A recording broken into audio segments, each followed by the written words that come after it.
Bíbélì kíkà lédè Ìjẹ̀bú pẹ̀lú Olúṣẹ́gun Ládégbùwà lórí ẹ̀rọ asọ̀rọ̀mágbèsì. Ẹ́písítélì ti Pọ́ọ̀lù Àpọ́stélì ti àwọn ará Kólósè orí kejì bẹ̀rẹ̀ láti ẹsẹ̀ kìnnẹ́ títí fún ìkẹtàlélógún. Tó dáwọ́ èmi ń fẹ́ kẹ́mẹ́ mọ́ bí wàyà ọjà bí mo nẹrun ẹ́ ti bùsàn tó àti rí àwọn ará Laodicea àti rí uye àwọn rẹ̀ ìmọ̀ ojúre mi nípa ti ara. Tó dáwọ́ ká lè tu ọkọ wọn nínú gẹ́gẹ́ bá ti so wọn lù nínú ìfẹ́ àti ìṣúdédé ọ̀rọ̀ ẹ̀kún òye lè dájú tí ó mọ òjìnlẹ̀ ti Ọlọ́run Olódùmarè àti Kristi nínú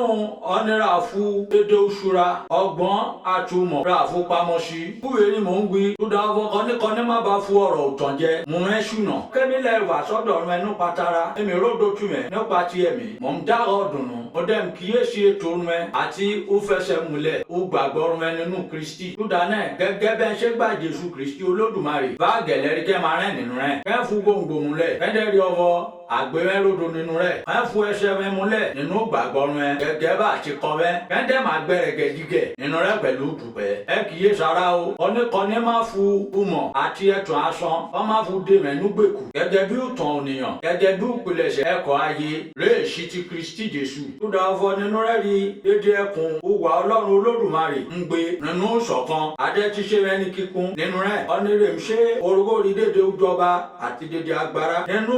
ọ̀nìrà àti fi kọlà ráàfù ọwọ́ kọ́ ọ̀mẹ́núlà ní gbogbo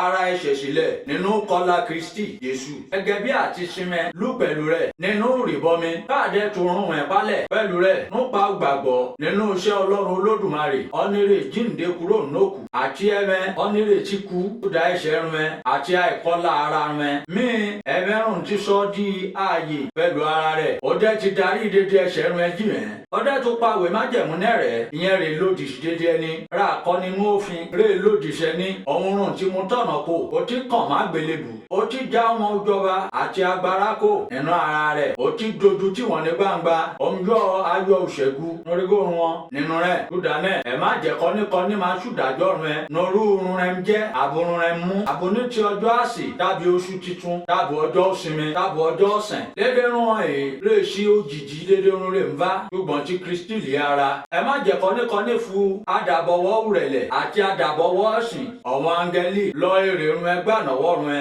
ọ̀nẹ́rè ròdò lórí dédé rún rún tiri ó ń túpa èrò rẹ̀ ní ti ara ṣe lálàá kókó fẹ́fẹ́ asán ó kọ́ náà ti rọ tìkẹ́tìkẹ́ mọ́ Jésù lè ń ṣòro ẹni láti ọ̀dọ̀ ní ràǹtúpa oríkèé àti iṣan pèsè lójijì ara ràdẹ́m sódédé rúnlù ràdẹ́m dàgbà nípa òbíṣẹ́ Ọlọ́run Olódùmarè kẹ́mẹ̀ bá ti kú pẹ̀lú Kristi Jésù Olódùmarè ó nínú ìpìlẹ̀ṣẹ̀ ayé dídàṣẹ́ káyọ̀ ń tẹ́rí bá rí òfin bẹ́ẹ̀ ń ká ọ̀fọ̀ ẹ̀mẹ̀ bá nínú ayé má fọwọ́ kàn mí má tọ̀tọ̀ ń wò má fọwọ́ bá igba má fọwọ́ kàn bàbá sásùn dédé rúnrè jẹ́ ọ̀fọ̀ nípa lílò má bu parun gẹ́gẹ́ bí òfin àti ẹ̀kọ́ ònìyàn dédé rúnrè náà àfarawé ọgbọ́n nítòótọ́ àti àdàbọ̀wọ́ òsàn àti ìrẹ̀lẹ̀ àti pọ́n ara ẹni lójú ṣùgbọ́n ẹnẹ èrè ọ̀kan tó nínú mú fẹ́kúfẹ́ ara Ọlọ́run Olódùmarè kó bùsì gbígbọ́ àti kíká ọ̀rọ̀ rẹ̀ àmín.